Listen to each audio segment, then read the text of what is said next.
పాలెగాడిని సంహరించిన గంగమ్మ.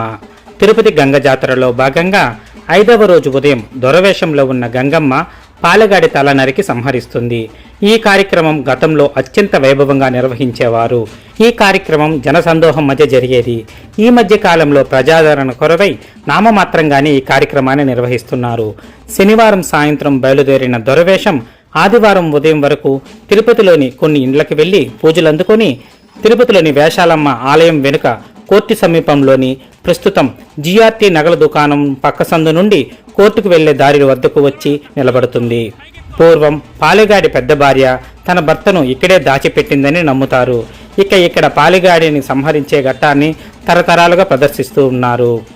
ముందుగా ఇక్కడ రోడ్డుపై ఒక వృత్తాన్ని గీసి పాలెగాడి తల తెచ్చిన తోటివాడు ఆ వృత్తంలో నిలబడతాడు.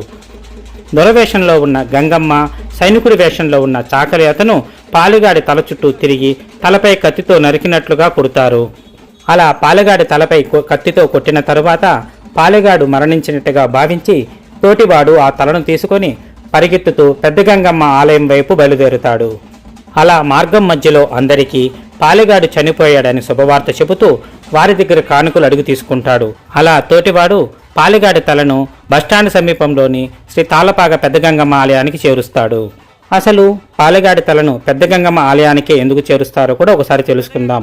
ఒకానొక సమయంలో పాలెగాడికి భయపడిన పెద్ద గంగమ్మ తనను కూడా బలాత్కరిస్తాడేమోనని చిన్న గంగమ్మకు చెప్పగా అందుకు చిన్న గంగమ్మ పెద్ద గంగమ్మకు ధైర్యం చెప్పి పాలెగాడు మన జోలికి వస్తే వాడి తల నరికి నీ చేతిలో పెడతాను అని చెప్పి ఆమెకు ప్రతిజ్ఞ చేస్తుంది.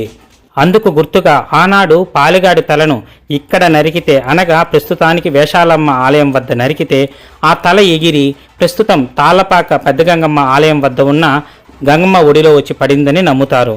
ఆ సందర్భాన్ని ఈనాటికి ఇలా గుర్తు చేయడానికే పాలెగాడి తలను తోటివాడితో ఇచ్చి పెద్ద గంగమ్మ ఆలయంలోకి పంపిస్తారు.